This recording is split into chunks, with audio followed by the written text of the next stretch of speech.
Hi, my name is Lynn Stanley, and I serve as the Curator of Education at the Provincetown Art Association Museum.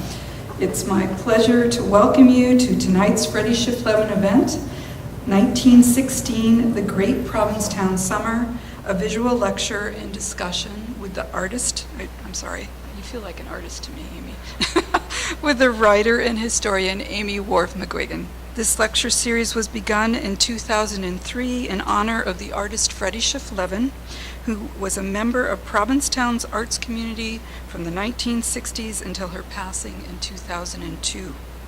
Pam gratefully acknowledges John and Tony Levin, who make this program possible with their generous support.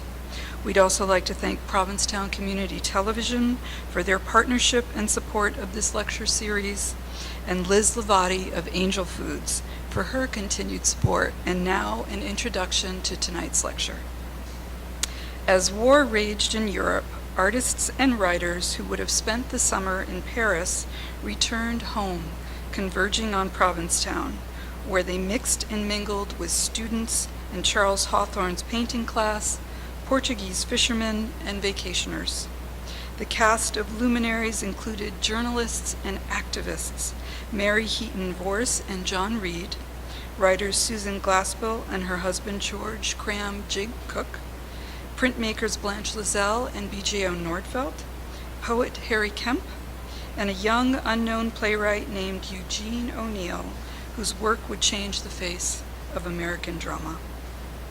History is a continuum, the carryover of yesterday's events into the present and tomorrow. If it is virtually impossible to say precisely where, when, or why a particular event in history began, it is sometimes possible to point to a defining cultural moment when visionary ideas, both bold artistic spirit, a supportive environment, creative collaboration, and creative rivalry all converge in a rare synergy. Such a moment was the Provincetown summer of 1916. Now I'd like to introduce Amy Whorf McGuiggan. Amy is the granddaughter of the artist John Whorf. She spent idyllic childhood summers in the West End and traces her Provincetown roots back to before 1760, proudly claiming 8 generations buried in the Provincetown cemeteries. So if anybody wants to see the opposite of a wash ashore, you should just take a look at Amy. Yay! She is the author of My Provincetown, Christmas in New England, Take Me Out to the Ball Game, the story of the sensational baseball song, and John Whorf Rediscovered. In 2013, she curated Moments in Time, Pictures of Place, an exhibition of Albert Edell's etchings at PAM, and in 2014, she wrote and curated Forgotten Port, Provincetown's whaling heritage at the Pilgrim Monument and Provincetown Museum. Most recently, she has been working with the Provincetown Cemetery Commission to identify historic graves and develop a brochure for visitors interested in learning more about Provincetown's many notable citizens. She is also currently at work on a genealogical memoir, Finding Emma. Please help me welcome Amy.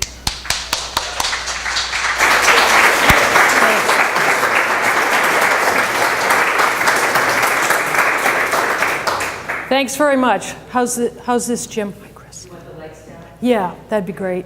Is that okay, Jim? Okay. Thanks very much. Thanks, everyone, for coming, and to Lynn for organizing this, and Jim for doing a lot of the technical expertise here. We've got kind of a 3-pronged event tonight, I feel. The talk. Jim and Lynn have been kind enough to pull a few paintings out of the collection that relate to 1916. Hopefully we'll have a second at the end to discuss a couple of those.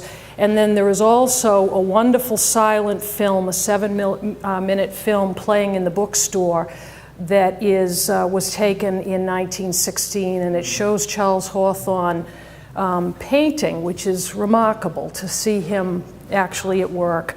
So I hope you'll have a minute to see that if you haven't already.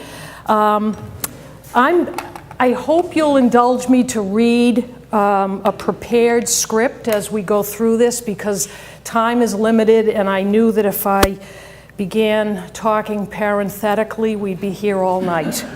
So we'll start, and if anything comes up that is that you have a question about, please don't hesitate to interrupt. So let's see if we can get this. So the Great Provincetown Summer of 1916. We've been hearing quite a lot about it this summer, numerous shows and play readings and whatnot. I have a couple of slides with a little bit of reading. I'll leave these up just for a minute, and then we'll have, you guys can sit back and just watch the pictures. This is an excerpt from a 1916 article that was in the Boston Globe, and I think that it encapsulates, I think, what Provincetown is essentially. So I'll give you just a minute to kind of have a quick read of this.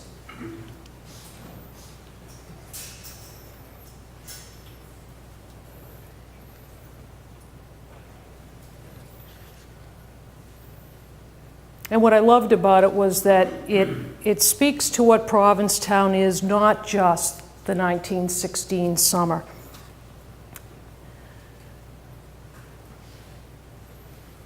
Okay.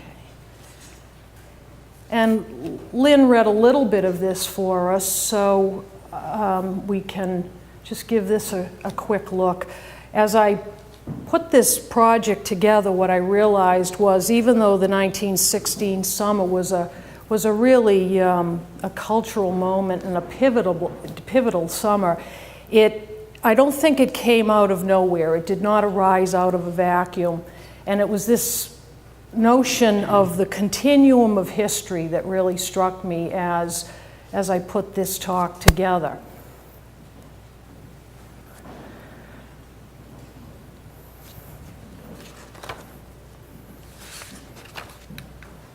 So we're going to go back a little bit to see how we got to 1916. By 1916, Provincetown was a town in transition, in search of another golden age like the one it had enjoyed after 1850. Provincetown's Yankee entrepreneurs had built the cod, mackerel, and whaling fisheries into thriving industries that made Provincetown one of the richest towns per capita by 1870. In the 1860s, the arrival of young seamen from the Azores aboard whaling vessels began Provincetown's first evolution from Yankee enclave to Portuguese fishing village. By 1890, more than half of the town's population was Portuguese, lending the place an old world flavor.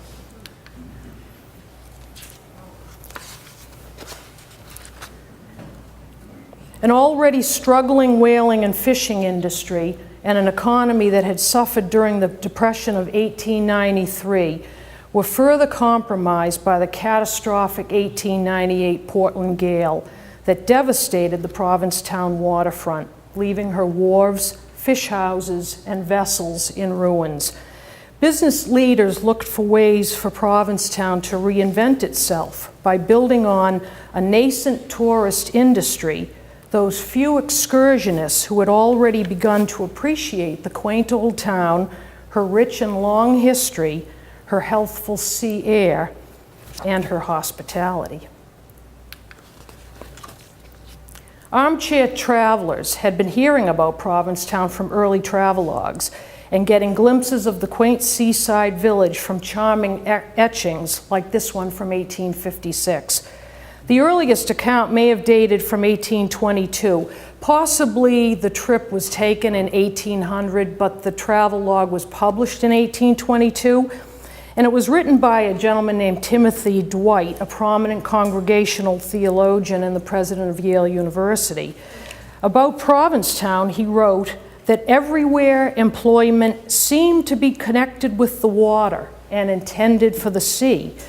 To fish in every various manner, to secure that which had been caught, to cure fish, to extract oil, and to manage different sorts of vessels from the canoe to the ship, engrossed apparently the whole attention of the inhabitants. In 1839, an engraver named John Warner Barber visited. His popular local history books included his own wood and steel engravings. About Provincetown, he noted a population of 2,049, 78 establishments for making salt, 98 vessels employed in the cod and mackerel fisheries, and 2 vessels engaged in whaling. A decade later, John Haywood, in his Gazetteer of Massachusetts, noted that more than 100 vessels were employed in the whale, cod, and mackerel fisheries. In his classic travelogue, Cape Cod, published in 1865, Henry David Thoreau had predicted that the time must come when this coast will be a place of resort for those New Englanders who really wish to visit the seaside.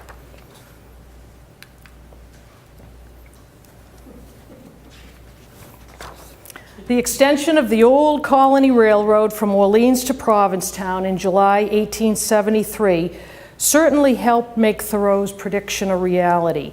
Until then, getting to Provincetown meant passage on a freight packet or a tedious 25-mile stagecoach ride from Orleans.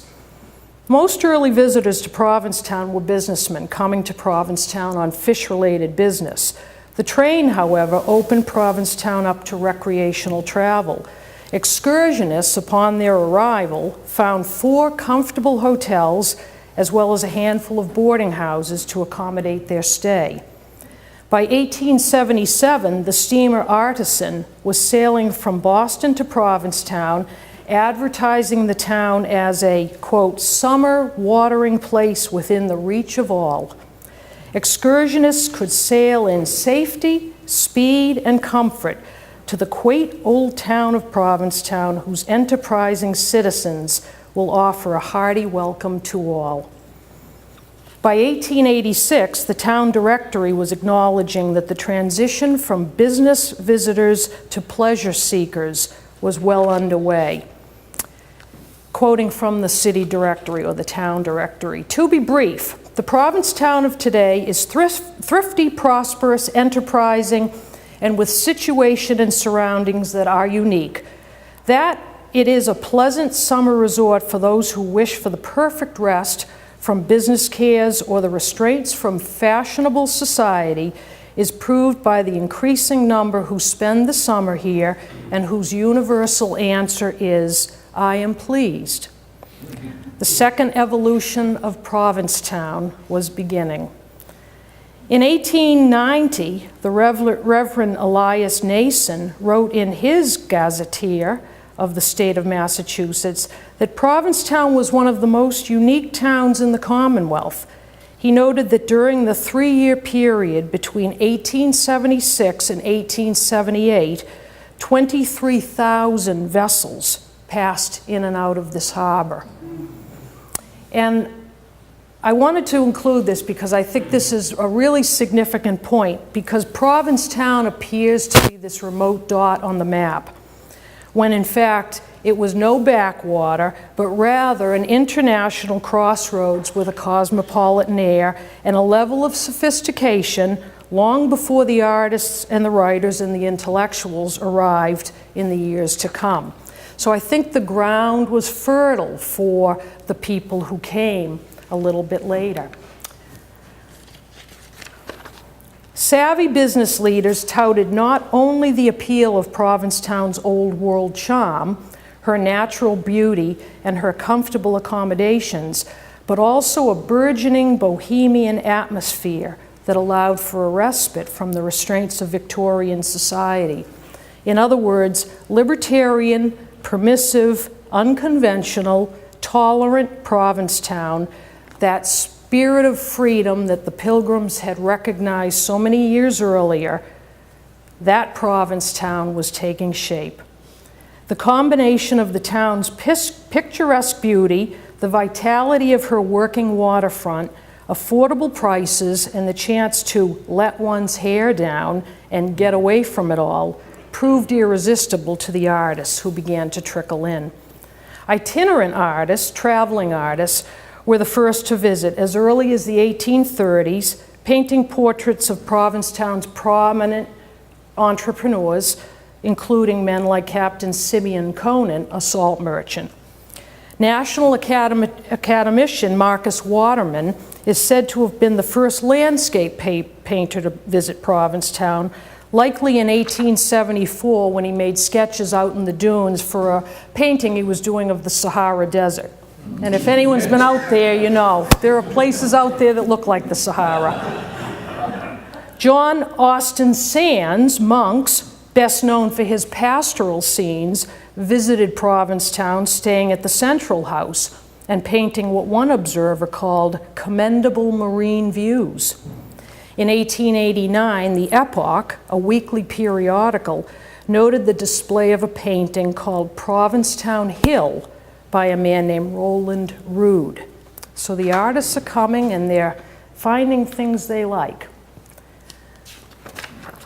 Inspired, no doubt, by the marine landscape he enjoyed as a boy, James Henry Blake, who was the stepson of a very prominent man in town, a self-taught ichthyologist named Nathaniel Atwood. James Henry Blake studied natural history under Louis Agassiz and became a noted zoological artist. A series of his drawings, now in the collection of Harvard University, chronicle an 1865 capture of a right whale in Provincetown Harbor. Yet another native son, another native son of Provincetown, John S. Ryder, became a marine painter, hanging his shingle in Provincetown during the summer of 1875. The community, noted the Advocate newspaper, quote, must be aware by this time that we have among us an artist in the person of Mr. J.S. Ryder, one of our own boys, whose card appears in this issue of the Advocate. He is prepared to do marine paintings in all its details. What captain or owner would not like a good picture of his vessel to preserve? Mr. Ryder is one to supply this want. Patronize him. So though Charles Hawthorne is credited with establishing the first art school in Provincetown, the honor might rightfully go to Dewing Woodward, whose school of painting and drawing predated Hawthorne's by 3 years. In 1896, she built a summer home in the West End and an art studio in anticipation of bringing students, young ladies, to Provincetown for a summer residency program.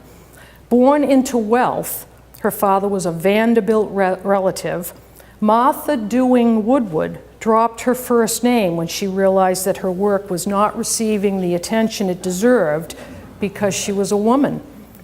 Her school was active in Provincetown until the summer of 1900, after which she moved to New York and established an art colony in the Catskills.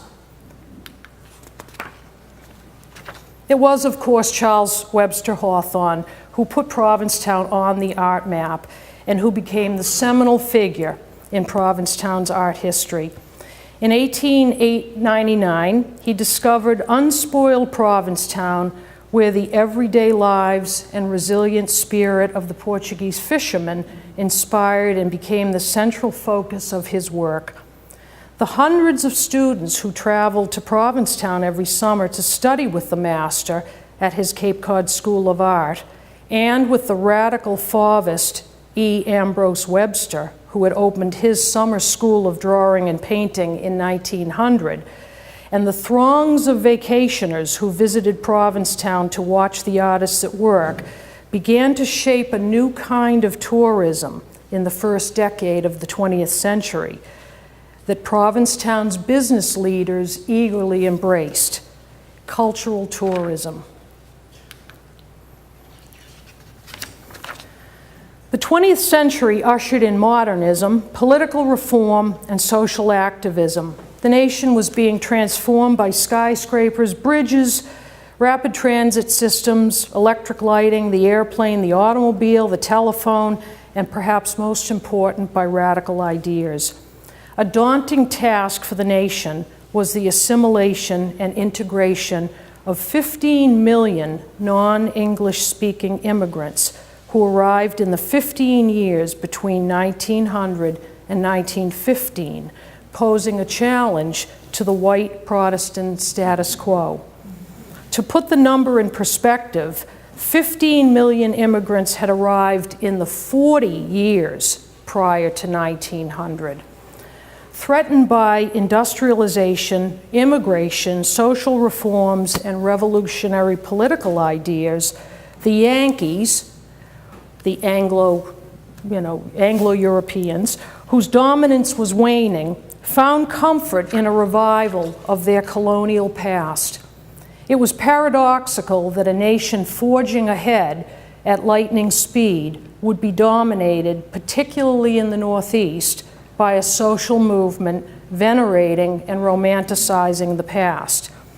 In Provincetown, the colonial revival took tangible form in the Pilgrim Monument, built by Yankee descendants of Mayflower Pilgrims, for whom the monument made a bold cultural statement. When it was completed in 1910, it had not only the effect of reasserting the Yankee presence in a town whose population was then 75% Portuguese, but also of drawing thousands of tourists to Provincetown every summer who seamlessly wove themselves into the tapestry of the town. Provincetown, as a destination, was taking shape. While the new century's technologies and industrialization were expanding the limits of human innovation, artists too were expanding the possibilities of human expression. Convinced that the traditions of Western art had been exhausted, that its bourgeois conventions, the traditional brushwork, objectivity, understandable messages, and realistic subject matter, had become static, that realism in art wasn't truthful enough. A new artistic aesthetic emerged that embraced subjectivity, intensity of color, spatial decomposition, and pictorial fragmentation.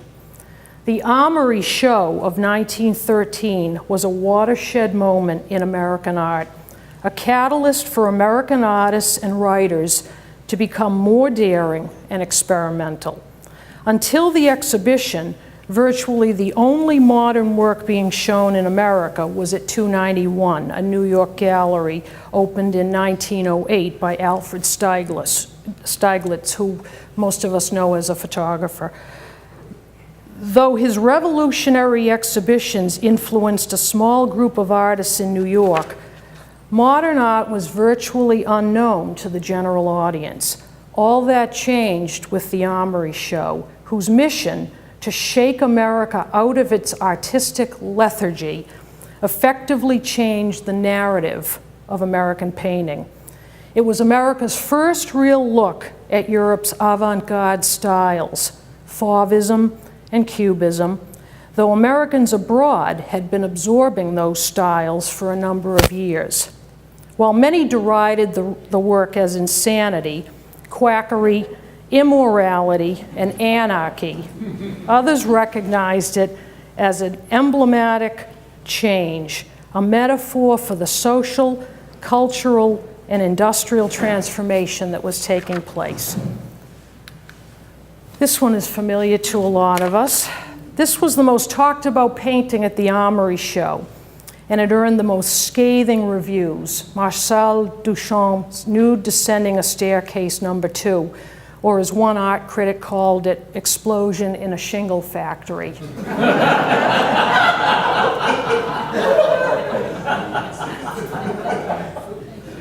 There was another critic who called it Rush Hour in the New York subway.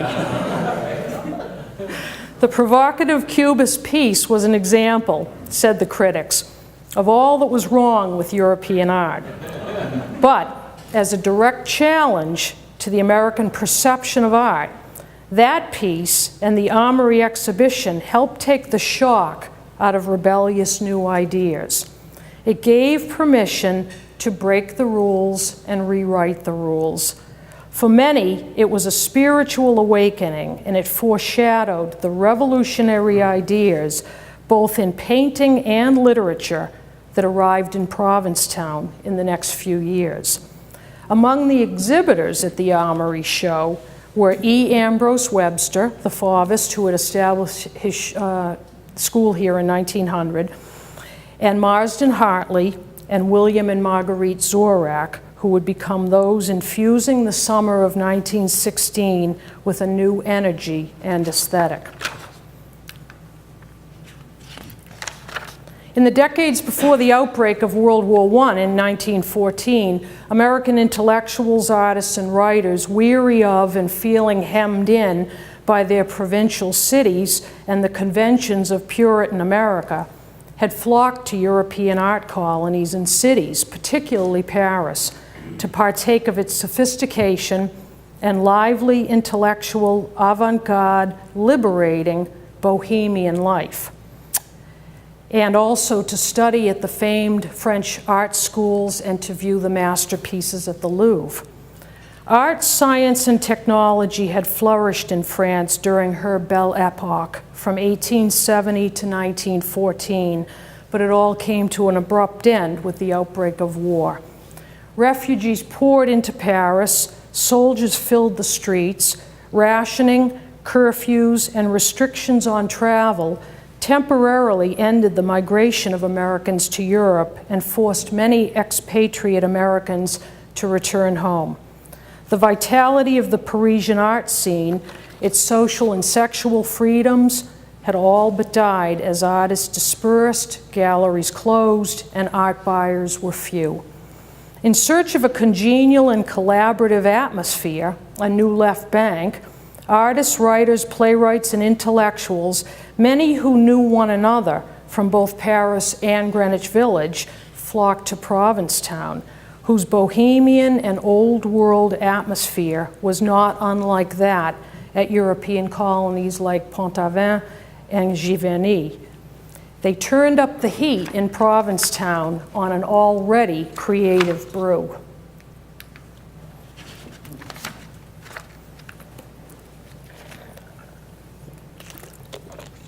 But Provincetown was not plucked out of the air.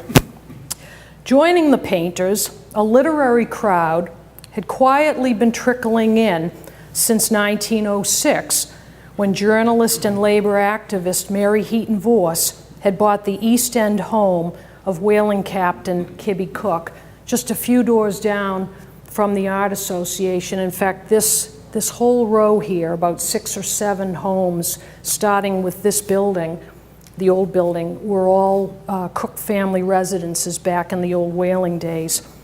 She became a central figure in Provincetown's intellectual community, luring her Greenwich Village friends to the quaint seaside village during the war years. Playwright Daniel Wilbur Steele first came in 1908. Journalist and anarchist Hutchins Hapgood and his wife, novelist and playwright Neath Boyce, came in 1911. And playwright Susan Glaspell first came in 1912 and then returned with her new husband, novelist George Cram Jig Cook, in 1913. That summer, 1914, 15 years after Hawthorne had established his school, Provincetown was ready for an art association that would sponsor annual exhibitions and provide a home for a permanent art collection for the town. Hawthorne, his assistant Oscar Giebrich, E. Ambrose Webster, Garrett Benneker, and William Halsall donated the paintings that formed the nucleus of the collection. And we're very lucky the Garrett Benneker, if we finish early enough, is this one right here under the wharf. They were very nice to pull it out for us. The second, the Ambrose Webster, is hanging at Town Hall in the Judge Welsh room, if anyone is ever at Town Hall. We think the Hawthorne is in Indianapolis at the Museum of Art, and the other 2 we don't know about. But we're very lucky to have 2 of them here in town. Overseeing the new association's business affairs were several prominent businessmen and women, including Bank President William H. Young, who would serve as the Art Association's president for 25 years. Many of the Yankee businessmen who had sort of conspired to reinvent Provincetown wound up becoming integral to the success of the art colony. Planning began that summer, too, for the Art Association's first annual exhibition. This is his first voyage. This is in the Pam collection, but it's too big to was too big to display tonight. But it's just an absolutely beautiful painting. The momentum of 1914 continued into 1915. The escalating European war enriching Provincetown with many new faces and new creative energy. Hawthorne's school continued to attract hundreds of students whose work was a never-ending source of interest to year-rounders and summer visitors. When not teaching, Hawthorne was busy with two of his major works, his first voyage and the Crew of the Philomena Manta, which hangs in Town Hall and is really the centerpiece of Provincetown's art collection. If you haven't had a chance to see it during business hours, when you can get into where the offices are, it's hanging on a far wall and it's spectacular. That summer, 1915, painter, printmaker, and teacher Mary Bacon Jones was offering a class in design. The Swedish-born B.J.O. Nordfeld, who had come to Provincetown the previous summer, returned in 1915 and brought his New York City Modern Art School, a school of ideas and progress, where classes in painting were taught by Nordfeld and classes in sculpture were taught by Myra Musselman Carr and Frederick Burt. On July 3rd, 1915, the Art Association's first annual exhibition opened at Town Hall, featuring the work of 59 artists, including Garrett Benninger, Oliver Chafee, Ed Dickinson, Todd Lindenmuth, and Houghton Cranford Smith. We have two of his paintings here that we'll see when the lights come up. Significantly, more than half of the exhibitors were women, among whom were Edith Lake Wilkinson, Nancy Ferguson, Agnes Weinrich, Marion Hawthorne, Charles Hawthorne's wife, Stella Johnson, and the printmakers Ada Gilmore, Ethel Mars, Mildred Dolly McMillan, and Juliet Nichols. The success of the exhibition prompted the Sunday Post on July 11th to declare that Provincetown, the historic old town, was now a mecca of art lovers. That summer, the women printmakers, who I just named, made the acquaintance of Nordfeld, who was experimenting with a revolutionary new technique that used one printing block with a white line separating the colored inks. And we're very lucky we're in the room tonight. This is Bill Evol's exhibition, and he's become a proponent of the white line technique, and hopefully you'll have a chance to see his show. And I guess he did a demonstration, so he's got some things in the back there that will show you how this technique is done. It's a beautiful method.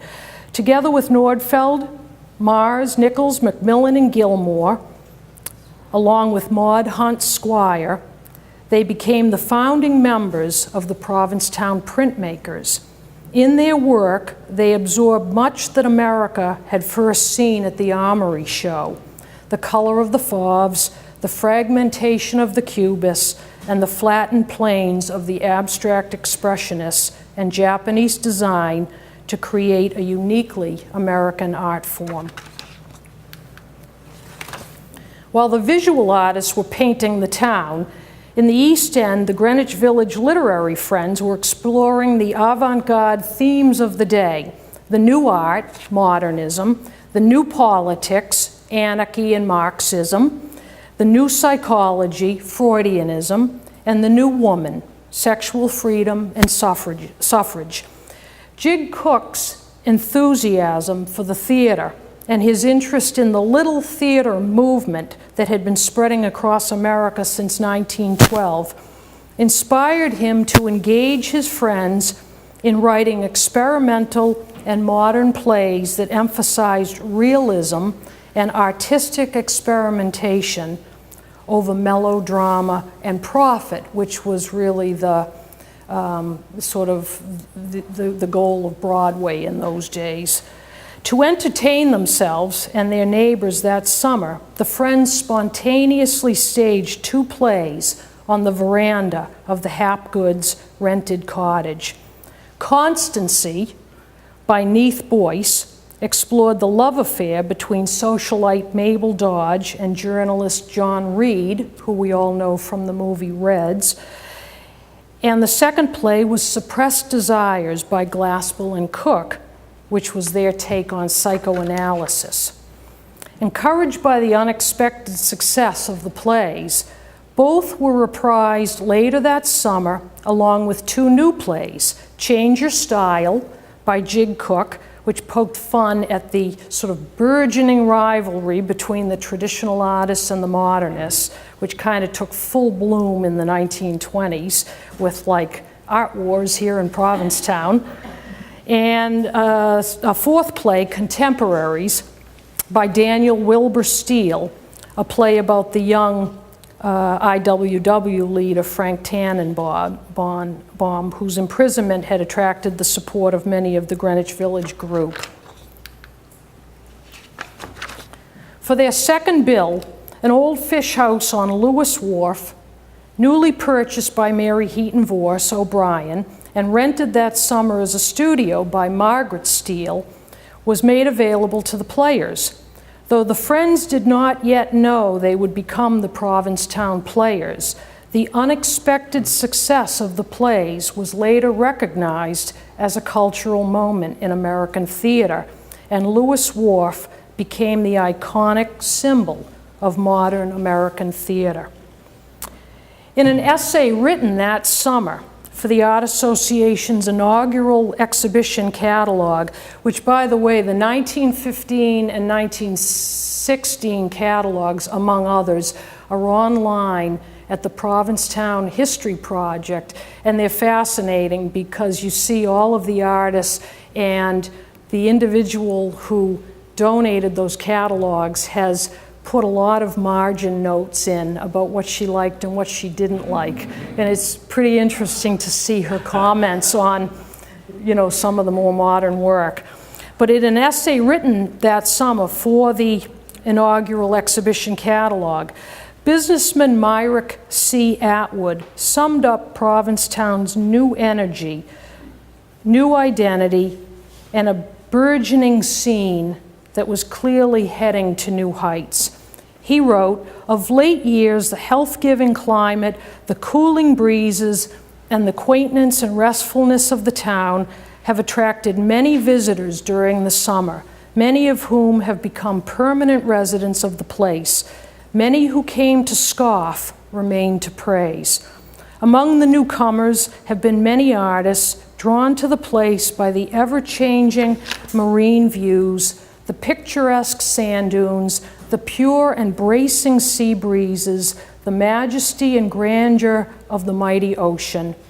The old town welcomes them all and extends its generous hospitality to the artist, the man worn out by the exacting duties of strenuous business life, the teacher weary of the drudgery of the schoolroom, the invalid with nerves unstrung, and the professional and the 1,001 others." So as the summer of 1915 drew to a close, many of the artists and writers returned to Greenwich Village, reinvigorated and making plans for the summer of 1916. By 1916, though war had been ravaging Europe for nearly 2 years, America had remained steadfastly neutral and isolationist. But 1916 was a particularly pivotal year. The Battle of Verdun in February had claimed 1 million lives. The Battle of the Somme in July, another 1.5 million. a new cast of characters avoiding Europe and bringing their ideas and rebellious spirit instead to Provincetown included Jack Reed and Louise Bryant, the radical writer and editor Max Eastman, socialite Mabel Dodge, the painter Charles Demuth, the painter Marsden Hartley, the poet Harry Kemp and his wife Mary Pine, and a gentleman named Eugene O'Neill. The lead up to the great summer began with Hawthorne's magnum opus, The Crew of the Philomena Manta, being exhibited at the Carnegie Institute in January and February, after which it returned to Provincetown, where it was installed as the centerpiece of the town's art collection. The women printmakers, Gilmore, Mars, Macmillan, and Nichols, had spent the winter 1915-1916 in Provincetown, likely the first artists to do so, perfecting their white line technique. In February, they joined Nordfeldt in an exhibition of block prints at the Art Institute of Chicago. In May, their work was exhibited at Madison Avenue's Berlin Photographic Company, and later that summer, they were given their first Provincetown exhibition at Ambrose Webster's studio, right across the street at the foot of Bang Street. The white line printmakers were joined by Blanche Lozelle, who had first come to Provincetown the previous summer to study with Hawthorne. She, of course, became the most notable practitioner of the white line technique. During the summer of 1916, Hawthorne's and Webster's schools were joined by those of George Elmer Brown, who opened his West End School of Art, George Senseney, who taught etching at his new School of Art. Garrett Benneker also offered private instruction in illustration. So you have 4 or 5 art schools all happening at once here in 1916. Upstairs in the Fish Shack on Mary Heaton Vorse's Lewis Wharf, Nordfeldt returned with his modern art school. Joining his teaching staff were William and Marguerite Zorak, who had arrived in Provincetown the previous summer and who were also designing scenery for the Provincetown Players. The Art Association staged its second annual exhibition at Town Hall in 2 installments, the success of which prompted art critics to call Provincetown the headquarters of the art world, where artists can fraternize and eat, sleep, drink, walk, and live art. By some counts, as many as 600 painters, sculptors, etchers, actors, journalists, playwrights, and art students had converged on Provincetown, living and creating in the affordable apartments that had been repurposed from the town's old fish shacks. Later in the summer, A.J. Philpott, then in his 23rd year as critic for the Boston Globe, visited Provincetown and declared it to be the biggest art colony in the world.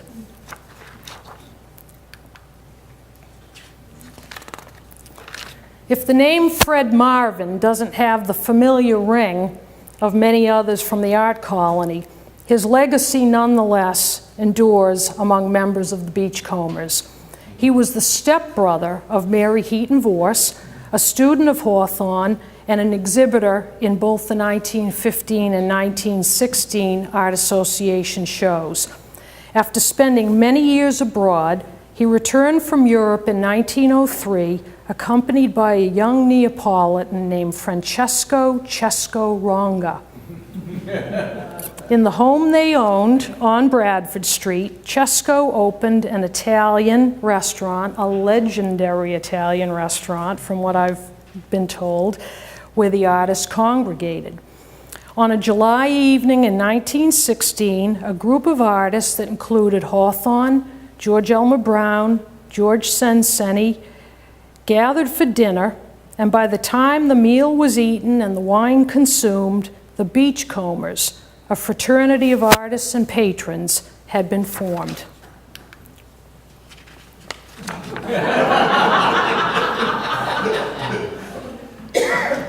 a far more distinguished group than this drawing might suggest. Their mission was to promote good fellowship among men sojourning or residing in or about Provincetown who were engaged in the practice of the fine arts or their branches. The women artists in Provincetown followed up with their own club, the Sail Loft Club, about which we know virtually nothing. One newspaper man of the day pointed out the difference between the two clubs, though.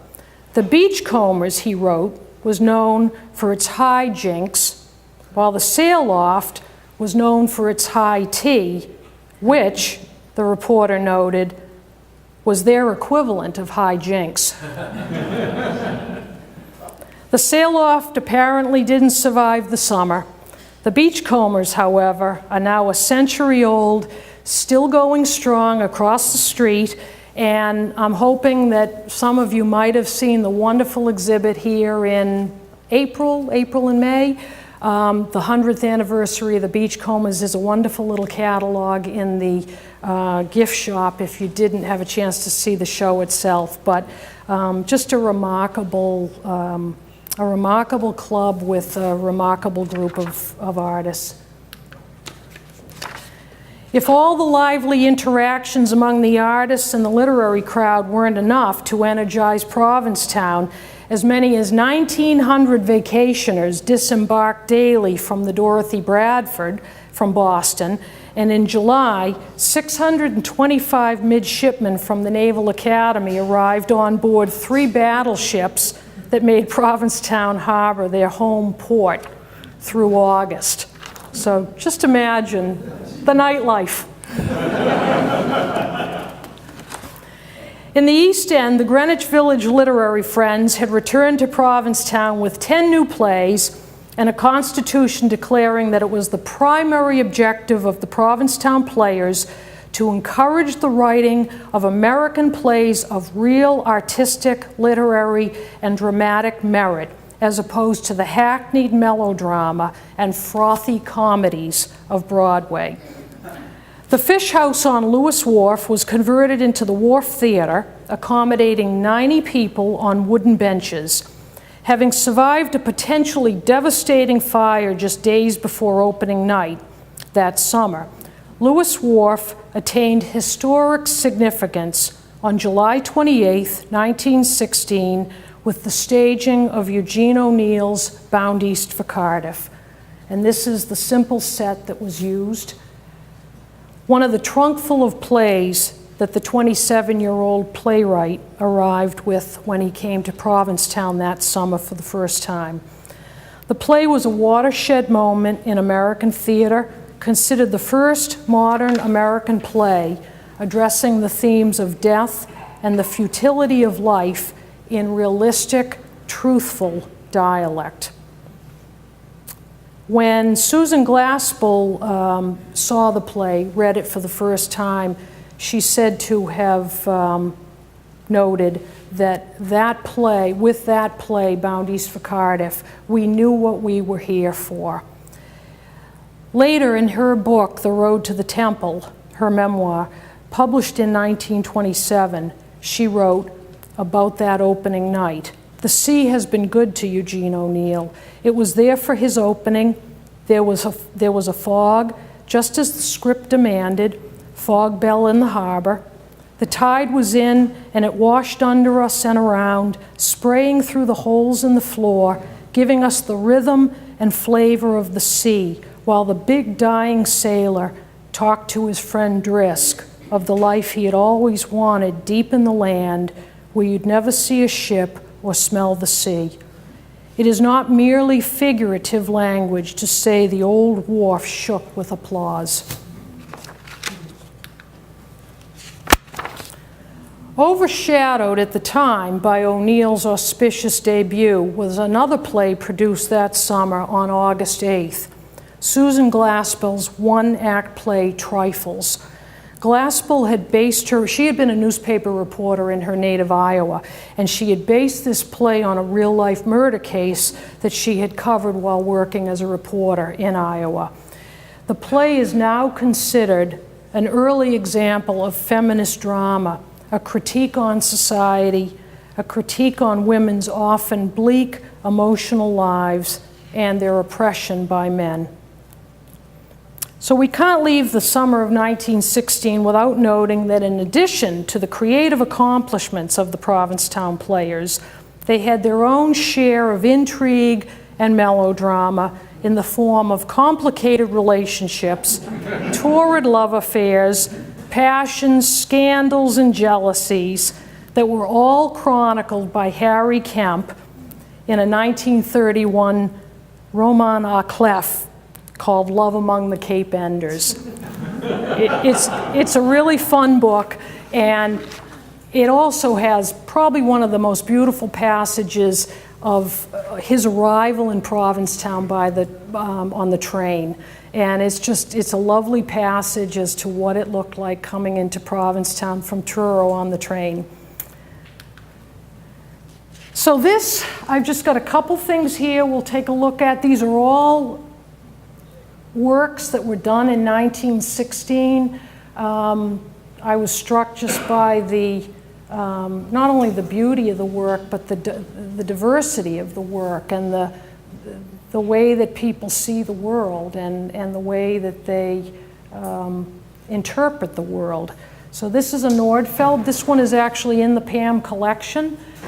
It's on loan now, but it's here, and hopefully will be seen again one of these days. It's just a beauty. Marguerite Zorak, another sort of Cubist-inspired landscape. Ambrose Webster, the Fauvist, the color that inspired his work.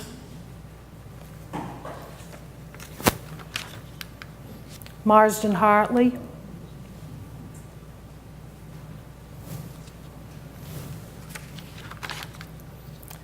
A very different look at Blanche Lozelle. This is very Hawthorne inspired. This is when she was studying with Hawthorne that year before she met the printmakers and devoted her life to the white line print, but you can see Hawthorne's influence here. William Zorak.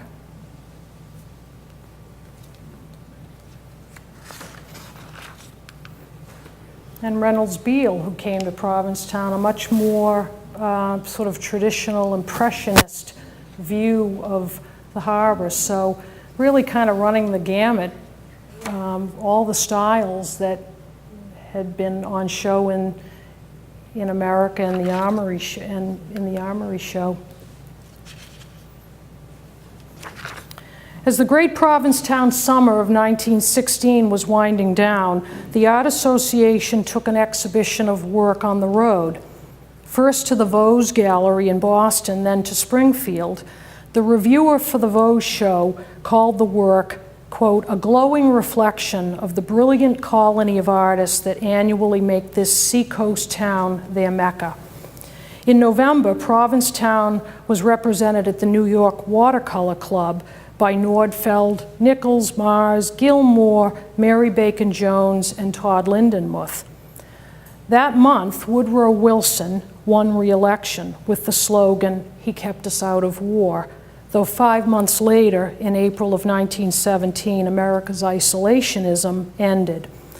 And as 1916 ended, so too did the unique synergy, that confluence of events that had conspired to make 1916 the great Provincetown summer. But if the particulars of that summer were not to repeat themselves, the uniqueness of Provincetown as a place where the spirit of freedom floats over the air did repeat itself, indeed continues to repeat itself, to flourish a century later. So just to kind of wrap up a little, a cultural moment such as the Great Provincetown Summer, especially one on the occasion of the 100th anniversary, naturally begs the question of what its legacy might be. And a few things stand out, I think. Certainly the debut of Eugene O'Neill. I think in terms of the continuum of history, the fact that it's very difficult to see where a moment actually begins or ends in that continuum. I think the debut of O'Neill is one of those singular moments that we can point to that really changes the course of something, in this case, the course of American drama. I'll leave that to the theater historians, who I know are in the room, to see if that is correct. But I feel that it really was one of those singular moments. Another takeaway from the year is this emergence and the role of women. It's undeniable. At the time, most juries for exhibitions were made up of men. Art schools were segregated. The fact that so many women participated here in Provincetown and were recognized in their day, I think is really a testament to the milieu here in Provincetown and the kind of sort of flourishing of relationships that took place here. In so many ways, it took many, many years before a lot of these women, their work could be recognized really for the quality it is, and now they are being recognized in terms of the art market. But the fact that they were able to participate the way they did, I think, is really a testament to what Provincetown was. The other thing that struck me working on this whole lecture was the synergy of everybody working together in town. There wasn't a single entity in town that didn't participate in this summer. As an example, the Portuguese fishermen and children would serve as models and inspiration to the artists. Portuguese entrepreneurs were landlords and benefactors to the artists. The playwrights were writing about the artists. The artists were designing sets for the playwrights. The painters, writers, and thinkers were all coming together at the Beachcombers and socializing together in this wonderful exchange of ideas. The Yankee businessmen were still holding on for dear life, but were behind the scenes really making a difference in terms of the financing and serving as lawyers and this kind of thing so that the artists were free to do their work. And then, of course, the tourists who are coming to town every day are enlivening this whole scene. Susan Glaspell captured something of that cooperation when, in writing about the plays of 1916, she noted that audience, writer, and player are one. So I'd like to just conclude very quickly, because we're a little over or we're right there, by reading an excerpt, slightly paraphrased, but which seems to really capture not only the spirit of 1916, but what it means to us 100 years later. Like a rocket, it had risen high and had lit the sky with a series of brilliant bursts. The initial bursts of light soon ended, but their after image lingered. Although the core group had fragmented, many of its leading members continued to pursue radical political causes and artistic innovations in the 1920s. A new generation of artists and writers came, drawn by its reputation as a special gathering place for individuals engaged in testing the boundaries of conventional thought and behavior.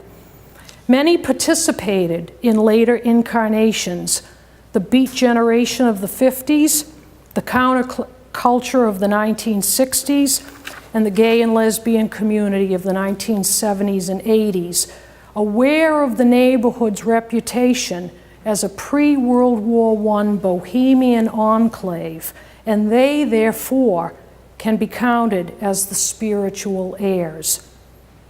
End of the passage. Now, this passage actually describes Greenwich Village, but I think the parallel to Provincetown is uncanny.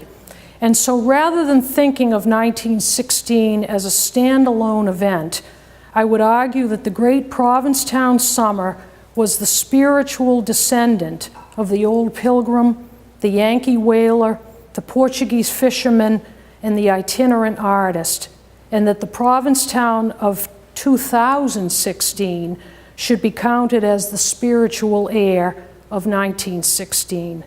And what Provincetown will be tomorrow will evolve out of what and where we are today. The hints are there, but we may only recognize them in hindsight.